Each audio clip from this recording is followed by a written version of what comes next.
Speaking of good games, we can talk about our Red Zone Game of the Week, Jeremy. Okay. Got a good one here, and this is because this is between two even-Steven teams, if you will. Right. Talking about the Nacogdoches Dragons and the Pine Tree Pirates. They're going to be going head-to-head over in Nac this Friday night, and we selected it as our Red Zone Game of the Week because both teams have a record of 3-2.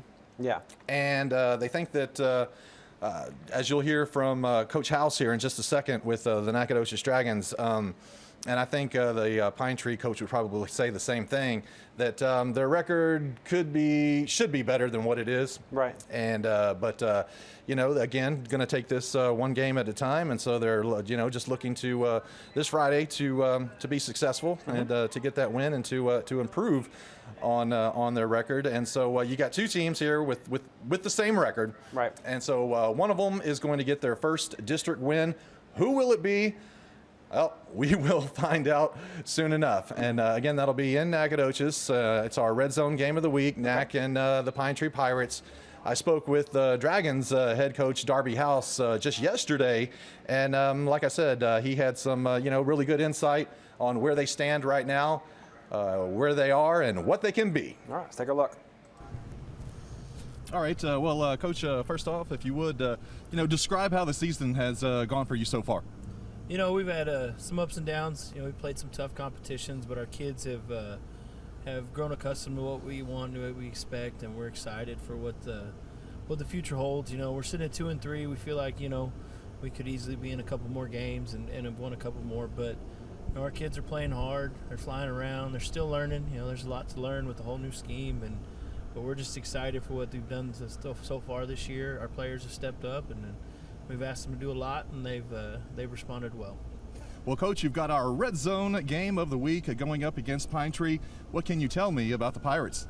You know, Pine Tree's, they're a good football team. You know, they played Marshall tough last week, and they've got a big defensive line and a bunch of big old kids, and they play hard, got some athletes. They want to put them in space. They're more traditional, though. They get in some old school power eye stuff and a little bit, and then they go the opposite. They go the H spread stuff. So they kind of run two different fronts on defense, two different things on offense, and so we just got to be ready for everything. What's your injury status? How are you in that department?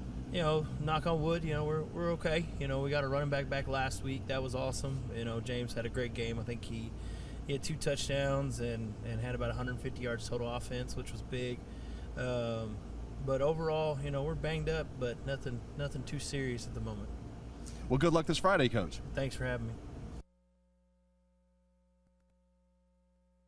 All right, so an honest assessment of his team, a little banged up, got some obstacles to overcome, but looking forward to the game itself. Yeah. Yeah, and I wanted to point out a correction on my part. I said that they were both 3-2, and the coach was saying right there, I got it mixed up. 2-3. They're 2 and 3. Okay. So they're needing some improvements on their record, and so like I said, we'll see what they can do. And one of them will walk away from this week with at least an even record. That's right. Yeah.